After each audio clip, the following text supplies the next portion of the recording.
Welcome to our International Student Brief program.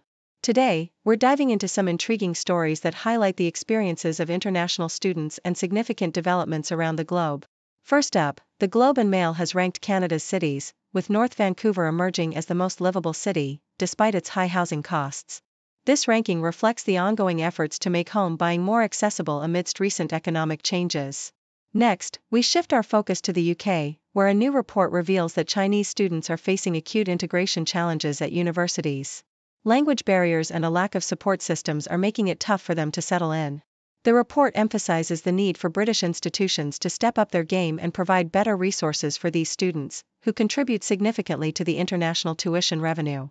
Finally, we discuss a curious incident at Japan's Tokyo University, where a hidden message referencing the Tiananmen Square crackdown was found in the website's source code. This has sparked investigations into potential hacking motives, raising questions about access for Chinese students. As the university enhances its web security, it remains committed to fostering a diverse campus environment. Please stay tuned for more detailed coverage. The Globe and Mail reports that Canada's livability rankings have stirred excitement among homebuyers, especially with recent mortgage rule changes and significant interest rate cuts.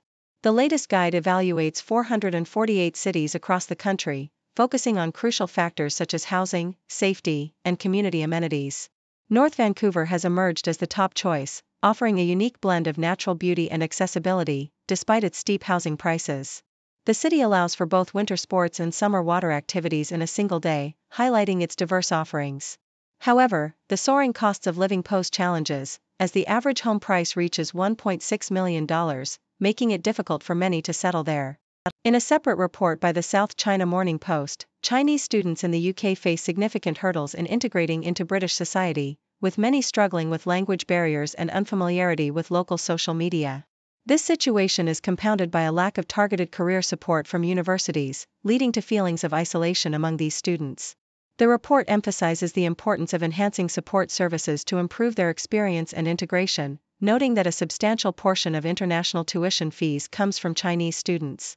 As the number of Chinese students in the UK declines, there is a growing concern that universities may lose out on both financial contributions and the diverse cultural perspectives these students bring. Another article from the South China Morning Post highlights a troubling incident at the University of Tokyo, where hackers embedded a politically charged message related to the Tiananmen Square protests in the website's source code. This act has raised suspicions about whether it was intended to block access from Chinese users or to convey a political statement. The university is investigating the motives behind the hack, which coincides with a notable increase in the number of Chinese students enrolling. As tensions rise regarding the presence of these students, some local commentators express concerns about their impact on Japanese society, prompting a broader discussion about international student recruitment and national priorities in education.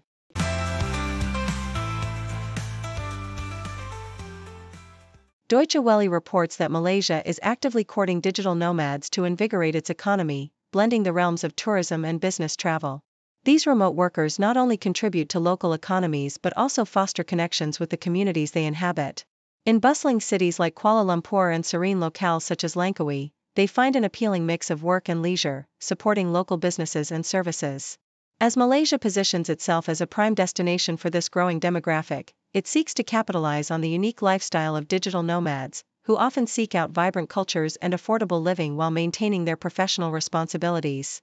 The Australian Broadcasting Corporation shares the tragic story of Omar Farouk, a Bangladeshi student whose dreams of studying in Australia turned into a nightmare following the violent death of his friend Sifat Rahman. Arriving in Darwin with hopes of a bright future, both students enjoyed their new life until a brutal home invasion shattered their world.